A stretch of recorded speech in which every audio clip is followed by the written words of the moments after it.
اے ایمان والو، انصاف پر قائم رہو اور اللہ کے لیے سچی گواہی دو، خواہ یہ تمہارے اپنے خلاف یا تمہارے ماں باپ اور رشتہ داروں کے خلاف ہی ہو۔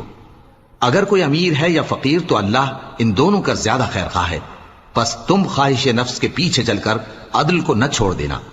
اگر تم لگی لپٹی بات کہو گے یا سچائی سے پہلو تہی کرو گے تو جان رکھو اللہ تمہارے سب کاموں سے واقف ہے۔ مومنو، اللہ پر اور اس کے رسول پر اور جو کتاب اس نے اپنے اس پیغمبر پر نازل کی ہے اور جو کتابیں اس سے پہلے نازل کی تھیں سب پر ایمان رکھو،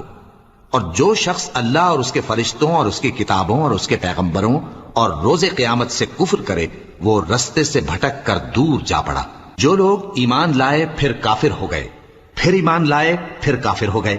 پھر کفر میں بڑھتے گئے، ان کو اللہ نہ تو بخشے گا اور نہ انہیں سیدھا رستہ دکھائے گا۔ اے پیغمبر، منافقوں یعنی دو رخے لوگوں کو بشارت سنا دو کہ ان کے